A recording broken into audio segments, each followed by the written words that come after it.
I feel like I did have a point. Ew, the hiccup. Excuse me. I did have a point to telling their story specifically, but I can't remember what it was. So I'm just gonna go into that. Oh yeah, yeah, yeah. Who did I start with? Wante you. Do I want to start with Wante? Let me start with DouBin. Yeah, yeah. Let me start with DouBin, who has recused himself from being on the coming on here talking, even though he's an original member of Hoogkin. He was in Hoogkin with Wante you and I,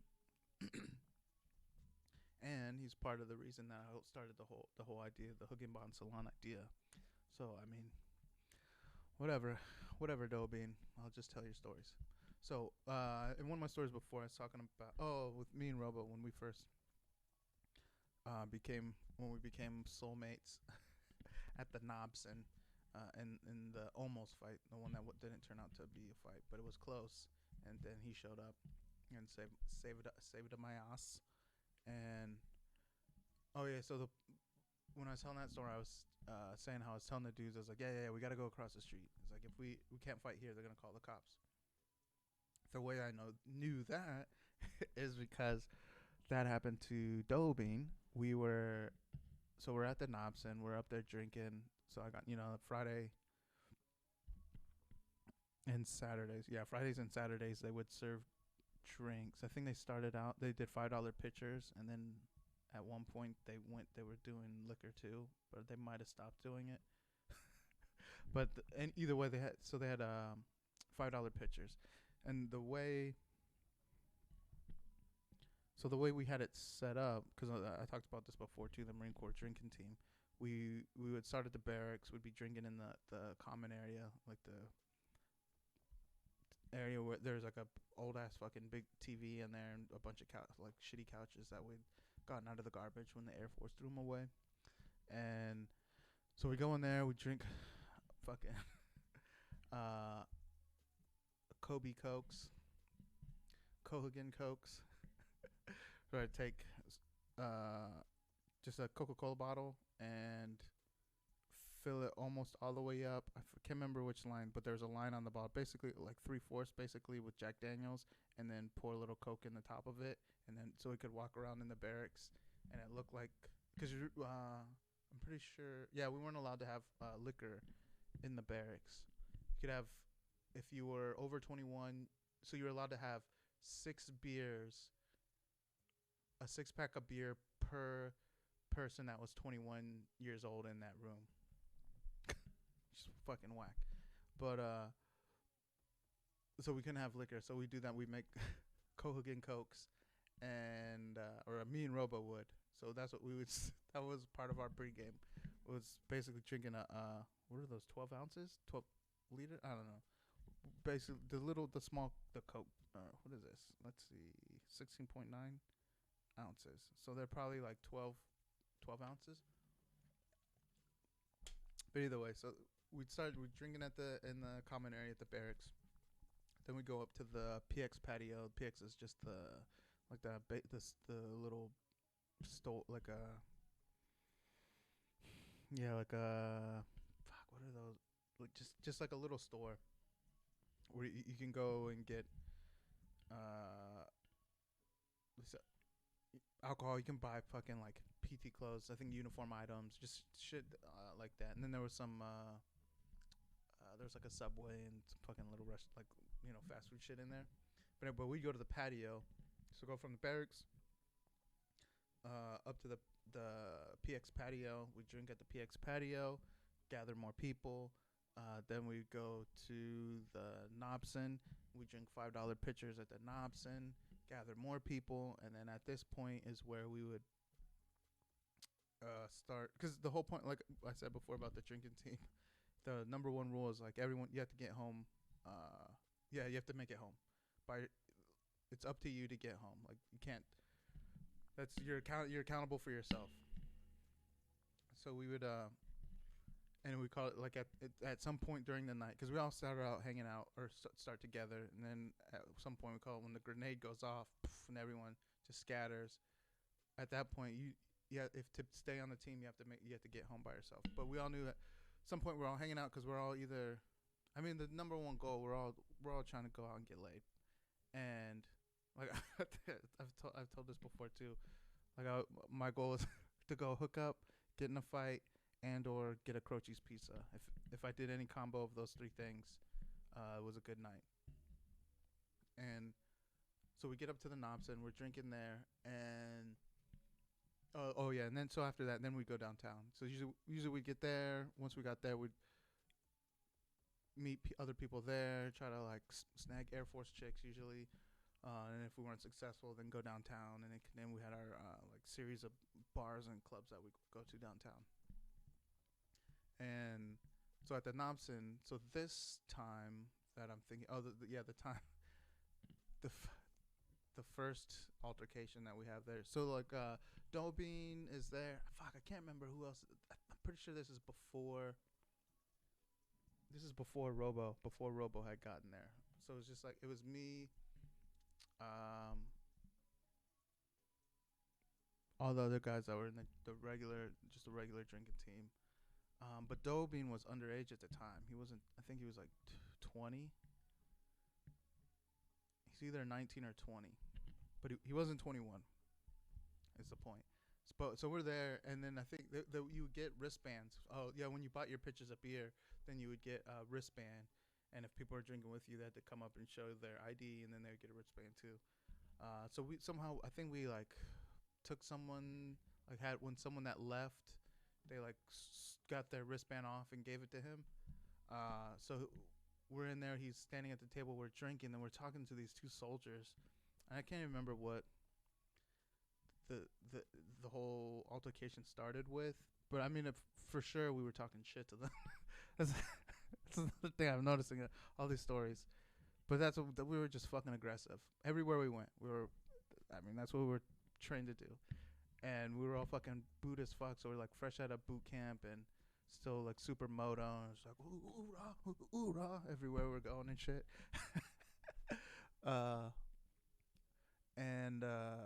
So then we're talking shit to these soldiers, probably just because they're soldiers.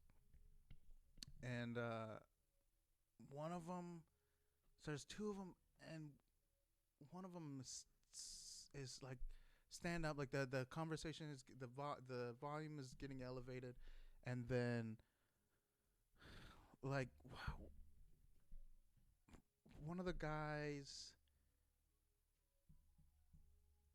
Oh no. So I think DouBin reaches down to pick up a beer, and then so either he reaches to pick up the beer or the soldier grabs it and takes it. But DouBin's like, "Hey man, that's my beer. Give me that." He's like, "Give me my beer back." And the guy's like, "No." So he like reaches for it, and the guy tries to grab it from him. So he like slaps it from his hand. I think the soldier like slaps it out of his hand or some shit like that. And so then DouBin just go quack quack, just too quick, quack, quack, just jab or fucking cross right in the face twice, pop pop. And then the guy is just like so like thrown I guess startled, like he can't believe that he's been struck in the face, because he like stumbled back, and he was like there wasn't any like reaction. It was just all like surprise. He's just all fucking bewilderment. He was just, I cannot believe I was hit in the face. He was he's just like, oh, what the fuck is going on? So then we're all yelling, and because I see him. So there's this dude that works there. I don't know what his job was. I don't remember if he worked at the counter. I feel like maybe he worked at the register too. But what I do remember about him mostly because he's the guy that was like always clearing the tables and taking out the garbage. Because there was like a lady that was like in charge. So I don't know what I don't know what he did, but he did those things that I said. So there you go. And this is the other reason. So at this time, I see him. He goes and I see him turn and run and pick up the phone. and I see him dial, and he's like looking over the counter, like all frightened, and I can see him. He's like, "Oh yes, there's a fight here at the fucking Nobson," and I was like, "Oh shit, he's calling the cops." So I was like, "All right, we gotta go." So I grabbed DouBin, and everybody else. I was like, "We gotta get out of here. The dude he's fucking called the law. We gotta bounce." So we're going across the street, cause like you come out, it's the patio. Then you go up. There's a little like hill thing, and if you go across the street, it's a bunch of barracks.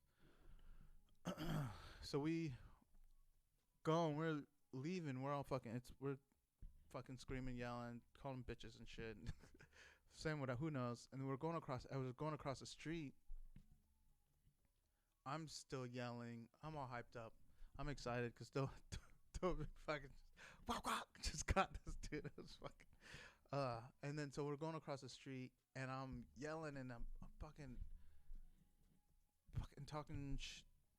I do remember those dudes were army, because later we found out they're fucking they're sergeants. Like they shouldn't have even been there. But there's these two dudes walking. But I'm yelling shit about the Air Force, I think, because I don't know. I don't know what I was saying, but the thing that I do know, the next part that happens is there's these two dudes walking up, and they're like, "Well, we're from the Air Force."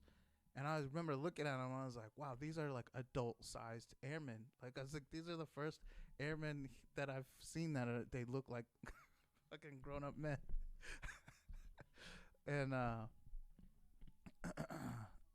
so the dude's like yelling, and I'm just like, "Yeah, I'll fuck you then. I'll fucking kick your ass too, whatever." Like, yeah, you know what I mean? I'm just fucking talking shit.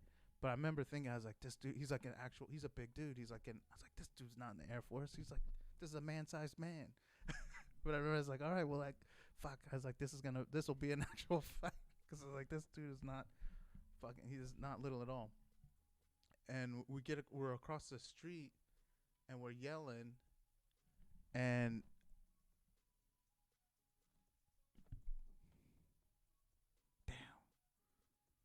now I'm not sure if I'm mixing up my stories, but no, yeah, it is this one. Cause oh shit. Cause we get across the street, and we're in front of the other barracks. So there's like a sidewalk that goes around. It wraps around the barracks, and we're yelling. Like me and the dude, the fucking big man-sized airman, are yelling at each other, and then we hear like, "Get the fuck down! Get on the ground right now!"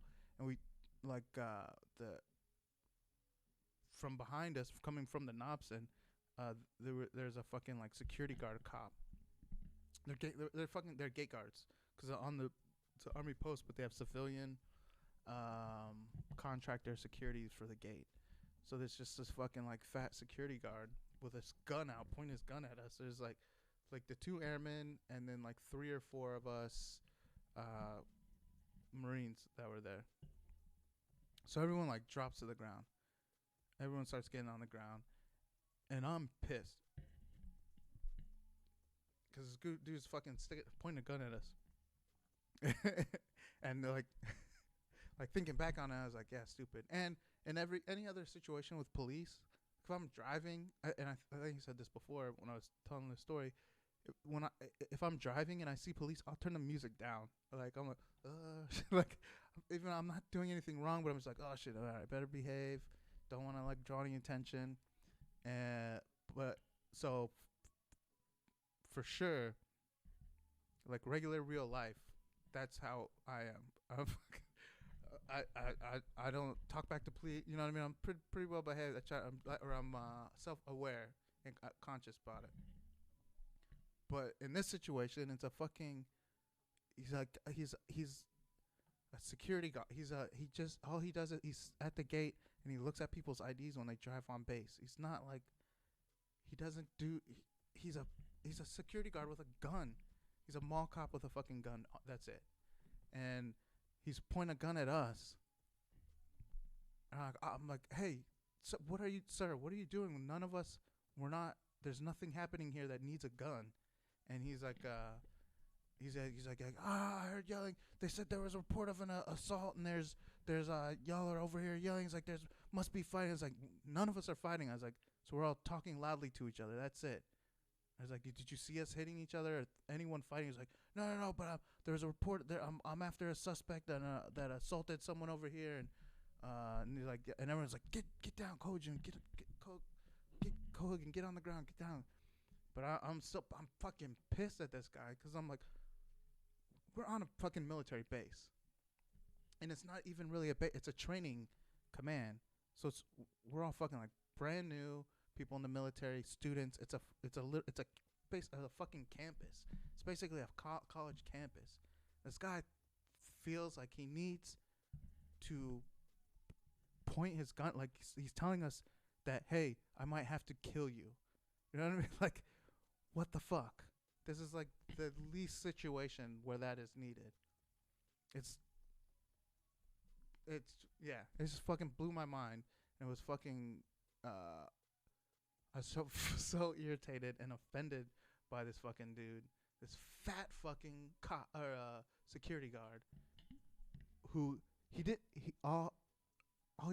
just heard yelling. So okay, let's say he feels threatened. He came all the way across the street to where we were, and yeah, but I don't know.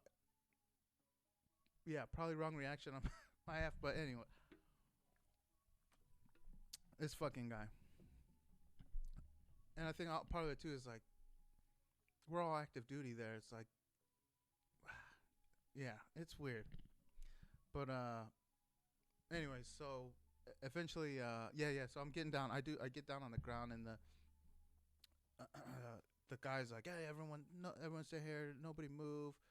And then, like, as I'm getting down, the airman that I'd been fucking in a shouting match with, he just looks at me, he's like, hey, man, yeah. So, hey, let's just be cool, and after this, we'll all go get a drink or something, man. And I was looking at him, I was like, fuck you. Fuck you, you fucking bitch. I was like, yo, what are you talking? You were just heated. You were yelling. Where's all that energy at now? Now just because this fucking fat cop comes over here and points his gun at us, tells us to get on the ground. Now you want to be friends. Now it's like, oh, let's be cool after the... Where's your... Carry that fucking energy through. And this is why I fucking talk shit to fucking airmen all the time. Fucking... Anyways, I'm getting hyped up for no reason. But anyways, yeah. So I'm telling him, I was like, yeah, where was that energy that you just had 5 seconds ago? I was like, you're a bitch. Get the fuck out of my face. So anyway, so then we're all laying on the ground, and then the two soldiers from earlier come walking up, and the cop is like, oh, do you see them here? And then the one guy goes, one of them points at DouBin, and he goes, there he is, right there. And we were like, what? He's like, what are you talking about? He's like, well, I know it was him. I know it was. I was like, how do you know? He's like, who else saw it? He's like, I was like, to the officer, it's like, sir, did you see us assault this guy? Did you see this? He's like, no, they told me. So I'm following up, and we're like, so you didn't see it happen? How can you say that it's us? And the one, so he's like, it's the ginger kid, and we're like, oh, because he's a ginger. Oh, just because he's the first ginger kid you see, you know it's him. And they're like, no. And then DouBin is like, because he's like laying on the ground, and he's like sits up, and the guy goes, or I don't think he said it, but the guy's like, he's like, oh, he's wearing a Mickey Mouse shirt.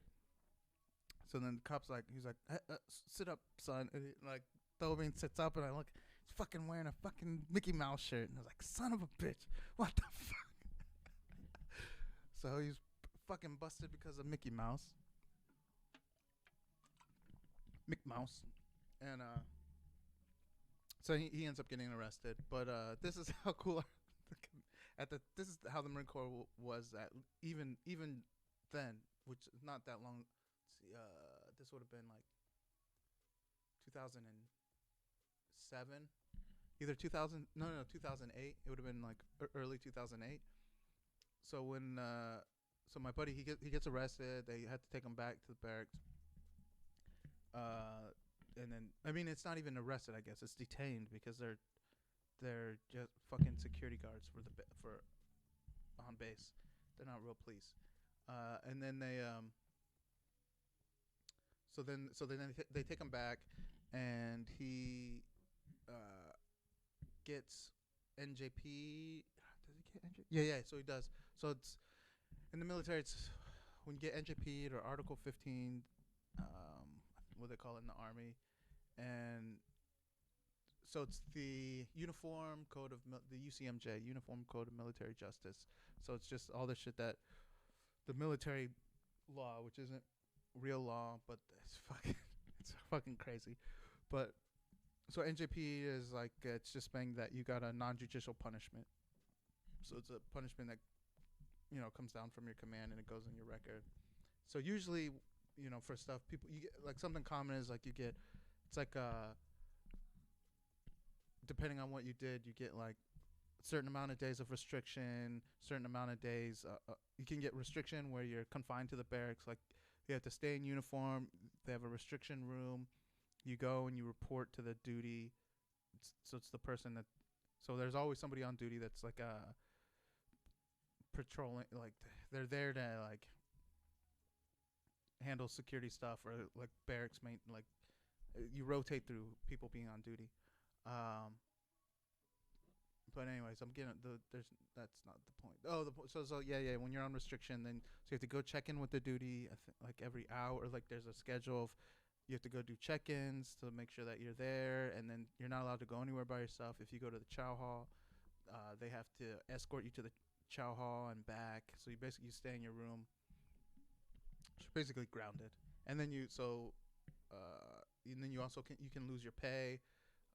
So sometimes they'll be like reduced pay, like they'll take half your pay, or they'll what do you call it, suspend it, where it's like reduced pay, suspended. So it's like, oh, it's not, we're not taking your money now, but if you get in trouble again, or you don't complete your restriction or whatever things they got going on, then it'll be like retroactive. They'll take your money. So there's all kinds of shit that can happen. I think take another comment, take rank, get demoted. So it's not fun. And it fucks up your ability to get promoted later because it's a blemish, and it fucks up your cutting score if you're. I think it affects your cutting score. But either way, it can make you non-promotable. So that's all the stuff that happens usually. But so for him with our commander, and then we also found out the dude that he punched was a sergeant. So he's a lance corporal, I think, at the time, E3. So we're like. So it's kind of like a freshman punching a senior, I guess, kind of, sort of. That's a close comparison, maybe. So our command, they basically shook his hand. They NJP'd him on, and so he was on restriction. I think a 4-day restriction. It was like he had to report for restriction on Friday, and then he was off restriction on Monday. So he was on restriction for a weekend. I was brand new to Marine Corps at that time, but since I've never heard of anyone only, because usually it's like, they're like, oh, 30 days restriction or 90, like, depending on what you do. It's like, oh, 30 days restriction, 2 weeks restriction. His was like a weekend of restriction, no loss of pay, no loss of rank, and I think his promotion eligibility just like moved it a little bit. So really, it was like just a slap on the wrist. It was it was and he was underage drinking. Forgot about that part too. Yeah, because I said we got him the wristband, and he didn't snitch any of us out. He said that he took the wristband, I think, from the garbage, and then so he didn't snitch anyone out, and he punched the army sergeant in the face. So that's all he got. Yeah, a restriction over the weekend. So no loss of pay. No. So there's basically just like, good job. So yeah, especially for underage drinking, they usually cook you in the Marine Corps. If you get busted for underage drinking, they fucking cook you. But he got. There's like, yeah, that army sergeant probably needed a punch in the face. We're not gonna punish you for that. Fucking DouBin. So then that's the whole. Yeah, I guess point of that was that's when I learned that if I get in a fight at the Nobson, then I gotta bounce out of there real quick. Like, if anyone gets in a fight, they're gonna call the cops. So so if I do, so I was like, oh, yeah, I always knew like whenever it happened, I was like, yep, we gotta bounce out quick. So that's why in the story with me and Robo, If you haven't heard it, go check it out. I think I call it the Hoogkin no Juhyun origin story. But we. Oh yeah, that was at that time when I told the dude, yeah, we gotta go across the street. So DouBin, there's a bunch of other stories like that, but like that's the very first time I met him. I was like, when I was looking at him, I was like, there's something. This dude looks weird. Like there's something weird looking about this dude. I don't know if it's the size of his head. He's short. He's a ginger, like borderline albino, and I couldn't figure it out. But like then we ended up being in class together, and it was like actually even before that, like I was like, oh, there's something about this guy, and I couldn't figure out what it was. But then like in the first like week or so that we knew each other, like this kind of shit happened, and I was like, oh, I like this guy. First, I had some weird, I don't know, skepticism at first when I first saw him. I think it's just the shape of his head, maybe because he's a ginger, so maybe that combo. But he's a legitimate genius as well. So I love that guy. But yeah, fucking doping. But yeah, a ton of fucking stupid stories like that with him, and with Wante.